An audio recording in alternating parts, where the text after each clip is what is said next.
Muito bom dia a todos. Vamos dar início então a mais uma reunião semanal. Hoje é segunda-feira, dia 12 de junho de 2023.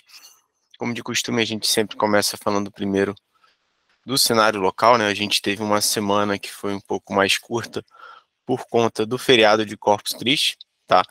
E com isso a gente viu o Ibovespa encerrando a semana em alta de 3,96%, cotado aí aos 117 mil pontos.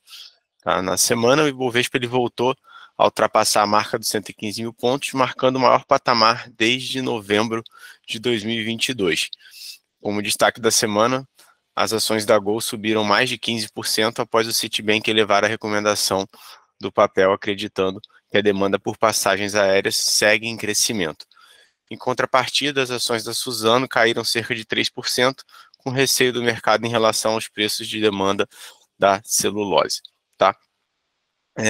Na semana, aqui no Brasil, a gente teve importantes dados econômicos sendo divulgados, né, e também anúncios na parte política. Tá? Na economia, o IPCA de maio registrou um aumento de 0,23% em relação ao mês anterior, ficando abaixo do consenso. Em uma perspectiva de 12 meses, o IPCA recuou para 3,94% em maio, em comparação com 4,18% registrados em abril. Esses números corroboram com a visão de que o Banco Central iniciará um ciclo gradual de redução das taxas de juros a partir de agosto. Na política, o relatório da reforma da tributária, o relatório da reforma tributária foi apresentado, abordando uma série de alterações nos impostos cobrados atualmente. A expectativa é de que ele seja votado no início de julho. O governo federal também anunciou o programa de incentivo à indústria automotiva, com subsídios para a redução no preço de automóveis, caminhões, vans e ônibus, e assinou a medida provisória que cria o programa Desenrola, que visa renegociar as dívidas de famílias com rendimentos de até 2 salários mínimos. Nos Estados Unidos, os pedidos de auxílio-desemprego aumentaram de 233 mil para 261 mil. Essa tendência pode indicar que a desaceleração econômica está começando a afetar o mercado de trabalho. O PMI de serviços do país subiu de 53,6 pontos em abril para 54,9 pontos em maio, um pouco abaixo das estimativas. Esse foi o quarto aumento mensal consecutivo, com ritmo de expansão acelerado para os níveis mais acentuados desde abril de 2022. Já o PMI composto, que inclui serviços e indústria, registrou 54,3 pontos em maio, ante 53,4 pontos em abril, sinalizando expansão mais rápida da atividade empresarial em pouco mais de um ano. Tá? Por fim, na China, o índice de preço ao consumidor apresentou um aumento de 0,2% em maio, enquanto o índice de preço ao produtor registrou uma queda de 4,6% em relação ao ano anterior, marcando a queda mais acentuada desde maio de 2016.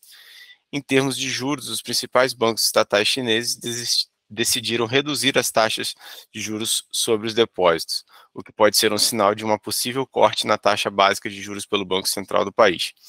Além disso, os dados de balança comercial chinesa mostraram que as exportações caíram 7,5% quando se esperava um crescimento de 1%. O dado reforçou as preocupações quanto ao ritmo de recuperação econômica da segunda maior economia do mundo. Tá?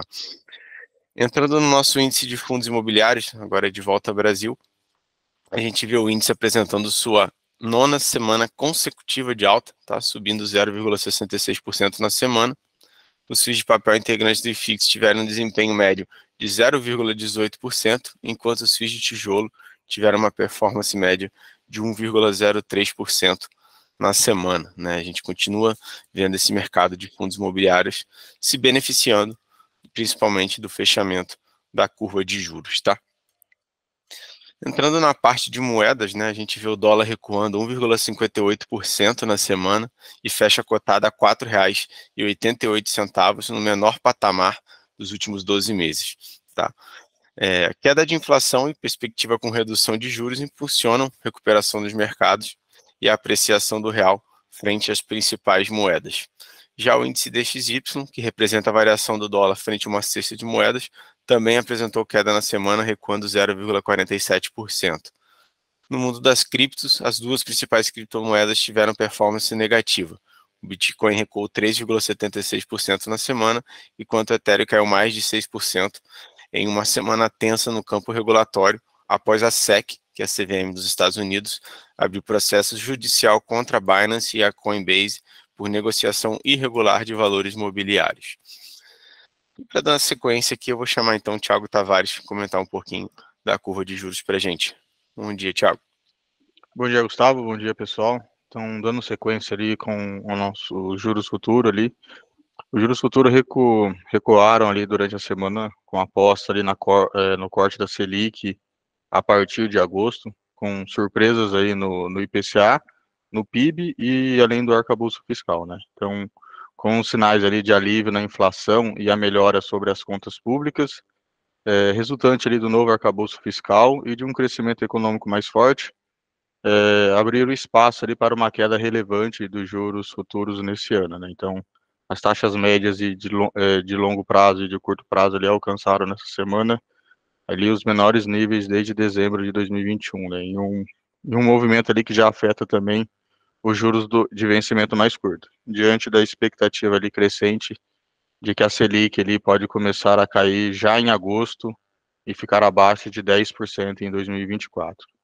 Então, da máxima do ano até o pregão de sexta-feira, a taxa dos contratos de DIs ali para janeiro de 2029 caiu 2,65 pontos ali percentuais, como vocês podem ver ali no slide, passando de 13,62 para 10,97. Então, ali ao mesmo tempo, a diferença em relação aos juros americanos de longo prazo ali diminuiu, num sinal que parte do prêmio de risco que estava embutido nos ativos brasileiros começou a desaparecer, né? Então, ali com isso, os juros futuros de 2024 teve uma queda semanal de 1,48%, de 2025 menos 3,49%, 27 e 29 ali na casa de 2,55%, e o 2029 2,34%. Então, divulgado ali na quarta-feira, o IPCA de maio foi mais um indicador que ajudou a desenhar um cenário de inflação mais intenso que o projetado até então pelo mercado. Se o arcabouço fiscal deu ali o pontapé inicial para a queda de juros futuro, a melhora da dinâmica inflacionária também ajudou as taxas negociadas a romperem níveis importantes e se aproximarem ali do patamar de 10%, né? Então, assim, ganharam força apostas de que a Selic pode começar a se reduzir já em agosto e começa a se observar um debate sobre o ritmo ali do esperado ciclo de redução da taxa, né? Então, no fechamento de quarta-feira, o mercado embutia nos preços cerca de 80% de chance de uma redução de 0,25 pontos percentuais nos juros básicos em agosto, embora alguns economistas já acreditam num corte maior.